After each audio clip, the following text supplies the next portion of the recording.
मैं आपसे जानना चाहूंगी, क्या आरटी-पीसीआर के जरिए ही ये पता लगाया जा सकता है कि जो नया वेरिएंट है उसमें मरीज पॉजिटिव है या फिर नेगेटिव है, या फिर इसके लिए कुछ अलग से टेस्टिंग होंगी? और साथ ही लक्षण को लेकर भी बताइए, जो अभी तक जो चीजें निकलकर सामने आई है, जानकारी निकलकर सामने आई है, उसमें क्या कुछ लक्षण पाए गए हैं? जी, आरटी-पीसीआर टेस्ट इस वेरिएंट को डिटेक्ट कर सकते हैं। इनफैक्ट आरटी-पीसीआर से फायदा एक और हो रहा है कि कुछ एस जीन ड्रॉप आउट होते हैं। मतलब इस वेरिएंट में हमें एस जीन डिटेक्ट नहीं होता है, तो उससे हमें इनडायरेक्ट एविडेंस भी मिल जाता है कि ये ओमाइक्रॉन वेरिएंट है। तो आरटी-पीसीआर ये भी इसके लिए सक्सेसफुल है इसके टेस्टिंग में। जहां तक सिम्टम्स की बात है तो ज्यादातर वेरिएंट्स में सिम्टम्स सिमिलर होते हैं, तो हमें ये एक्सपेक्टेड है कि इसमें भी सिम्टम्स सिमिलर ही होंगे। एक कंसर्न बस ये है कि क्या ओमाइक्रॉन वेरिएंट में जो बीमारी होगी वो और ज्यादा खतरनाक होगी या सिमिलर होगी, तो इसके बारे में अभी क्लैरिटी नहीं है। पर जो इनिशियल रिपोर्ट्स आ रहे हैं हमें साउथ अफ्रीका से, वो तो ये आ रहे हैं कि उन पेशेंट्स को माइल्ड डिजीज हो रही है। तो मोस्ट प्रॉब्ली वी होप कि हमें ये माइल्ड डिजीज ही देखने को मिले। पर इस बारे में अभी काफी स्टडीज चल रही हैं साउथ अफ्रीका में, मल्टीपल स्टडीज चल रही हैं इसकी सीवियरिटी देखने के लिए, वैक्सीनेशन का क्या स्टेटस है इसको देखने के लिए, और ये किस तरह से बिहेव करेगा। चूंकि अभी जस्ट 7 दिन ही हुए हैं तो इसके बारे में बहुत क्लैरिटी नहीं है कि सिम्टम्स क्या होंगे, पर ये एक्सपेक्टेड है कि इसके सिम्टम्स पुराने कोविड जैसे ही सिमिलर हों। डॉक्टर नरेश जी, आप ही के पास में मैं दोबारा आऊंगी। जैसा कि हमने डेल्टा प्लस के दौरान देखा था कि जो लोग पहले से बीमार थे उनके लिए ये वायरस काफी ज्यादा खतरनाक साबित हो रहा था। इससे पहले आपने यहाँ पर जिक्र किया कि ये पहले के मुकाबले उतना खतरनाक साबित नहीं होगा, मामूली इसके सिम्टम्स होंगे। तो मैं ये भी आपसे जानना चाहूंगी, क्या इसमें भी कोई ऐसी बीमारियां हैं चुनिंदा, अगर व्यक्ति पहले से बीमार है तो उनके लिए ज्यादा खतरनाक साबित हो सकता है?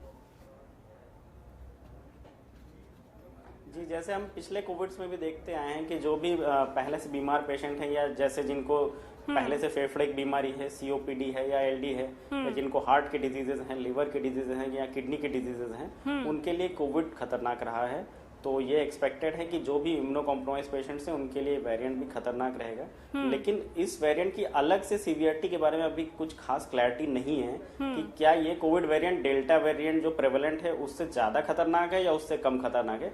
इस बारे में अभी बहुत सारी स्टडीज चल रही हैं। जो इनिशियल रिपोर्ट्स आई हैं 1-2 केसेस से, वो ये आई हैं कि ये माइल्ड डिजीज है, पर इतने छोटे सैंपल साइज से 1-2 केसेस के आधार पर ये कहना बड़ा मुश्किल है कि क्या ये ज्यादा सीवियर होगा उनसे या कम सीवियर होगा। इस बारे में हमें लोग कुछ दिनों में, 3-4 दिनों में शायद और क्लैरिटी मिलेगी।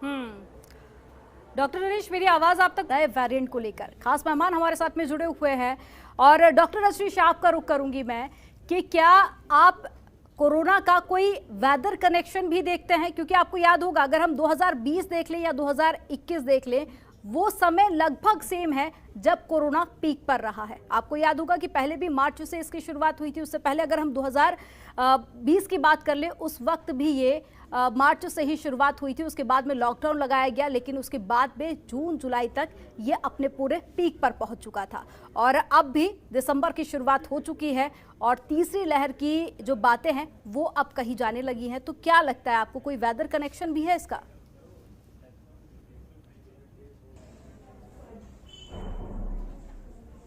कोरोना वेदर से कनेक्टेड है। जो पहले के हमारे पैंडेमिक्स आए थे, जो आउटब्रेक्स आए थे, वो मोर ऑफ म्यूटेशन ओरिएंटेड थे, क्योंकि जो हम जब डेल्टा वेरिएंट ओरिजिन किया तो वो हमारा सेकेंड वेव आया, और अभी ओमाइक्रॉन वेरिएंट आ रहा है, तो इसलिए थर्ड वेव की पॉसिबिलिटी जो बन रही है, तो ये मोर ऑफ म्यूटेशन की वजह से हो रहा है, ना कि वेदर की वजह से। ऐसा पहले स्पेकुलेशन था इनिशियली जब कोविड आया था, तो हम लोग सोच रहे थे कि गर्मी आएगी तो कोविड खत्म हो जाएगा, मई जून में खत्म हो जाएगा, लेकिन हमें फिर ऐसा देखने को नहीं मिला। जब कोविड आया तो गर्मी के बाद भी कंटिन्यू रहा या बारिश में भी कंटिन्यू रहा, तो बहुत डेफिनेट वेदर से कोई रिलेशन तो नहीं है इसका। ठीक है, डॉक्टर रजनीश आपका रुख करूंगी। देखिए, बार बार जी ये जो बातें हैं वो निकलकर सामने आ रही हैं कि जो हमारा मेडिकल डिपार्टमेंट है वो अभी उतना ज़्यादा तैयार नहीं है, कहीं ना कहीं खामियां हैं, और साथ ही सरकार के द्वारा जो बजट पास किया जाता है, सवाल देखिए उसको लेकर भी हमेशा से उठते रहे हैं कि बाहरी मुल्क के मुकाबले हमारे देश में स्वास्थ्य को लेकर जो बजट पास होता है वो काफ़ी ज़्यादा कम होता है, और साथ ही जो जनसंख्या है वो काफ़ी ज़्यादा है बाकी के मुकाबले। अगर हम बात करें बाहरी देशों की तो वहाँ 30 करोड़ 35 करोड़, तो वहीं हमारे भारत की जो आबादी है वो 135 करोड़ से भी ज़्यादा है। तो यहाँ पर तो बजट देखिए उतना ही ज़्यादा कम। तो ये कितनी बड़ी समस्या आप देखते हैं? जी, बहुत अच्छा प्रश्न है, और ये किसी से छुपा हुआ नहीं है कि हमारे देश में मेडिकल इंफ्रास्ट्रक्चर इतना अच्छा नहीं है। अनफॉर्चुनेटली सक्सेसिव गवर्नमेंट्स आज़ादी के बाद कभी भी इसको प्रायोरिटी नहीं रखी कि हेल्थ केयर सेटअप बनाया जाए, हेल्थ इंफ्रास्ट्रक्चर को खड़ा किया जाए। और इसके साथ सबसे बड़ी समस्या है कि इसको रातों रात हम इम्प्रूव नहीं कर सकते। एक डॉक्टर हम रातों रात पैदा नहीं कर सकते। एक डॉक्टर प्रोड्यूस करने के लिए आपको 5 साल 10 साल का समय देना पड़ेगा। मेडिकल कॉलेजेस आप अगर बना भी लेंगे तो उनको फंक्शनल करने के लिए आपको 5 साल 10 साल का समय देना पड़ेगा। तो ये एक लॉन्ग टर्म प्रोसेस और एक लॉन्ग टर्म पॉलिसी होनी चाहिए। हम अभी से अगर चेतेंगे तो मे बी 5 साल 10 साल बाद हम इसको बेटर कर सकें।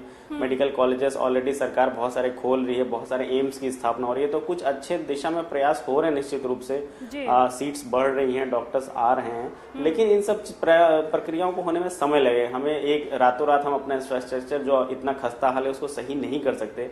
हेल्थ स्पेंडिंग हमारी अनफॉर्चुनेटली इतनी कम है कि जो अफ्रीका के गरीब देश हैं उनसे भी कम हम हेल्थ पे अपना स्पेंड करते हैं। अनफॉर्चुनेटली चूंकि हमारा देश ऐसे परिस्थितियों में कि हमें अपने डिफेंस और इन सब पे काफी स्पेंड करना पड़ता है, तो इन सब वजहों से हेल्थ की स्पेंडिंग काफी कम है। उनको भी बढ़ाने की दिशा में प्रयास करने की जरूरत है। शॉर्ट टर्म जो पॉलिसी मेकिंग है इसमें काफी अच्छा सुधार आया है। जैसे जो हम सेकेंड वेव के बाद देखें कि सरकार ने इस ओर काफी ध्यान दिया, बहुत सारे ऑक्सीजन प्लांट्स लगाए गए हैं, बहुत सारे आईसीयू बेड्स बढ़ाए गए हैं, सेटअप किए जा रहे हैं। तो शॉर्ट टर्म प्लानिंग तो अच्छी है और एक लॉन्ग टर्म प्लानिंग की भी आवश्यकता है कि जिससे हम लॉन्ग टर्म में अपने इंफ्रास्ट्रक्चर को बेटर कर सकें। ठीक है, तैयारियां खुद से ही शुरू कर देनी चाहिए और अपनी जिम्मेदारी अब खुद को ही लेनी पड़ेगी, क्योंकि सरकार द्वारा कोशिशें की जा रही है, लेकिन हमारी भी कुछ जिम्मेदारी बनती है। आप हमारे साथ में जुड़े थे, तमाम जो जानकारी आपने दर्शकों के साथ में साझा की, आप चारों का बहुत शुक्रिया। तो आज कोरोना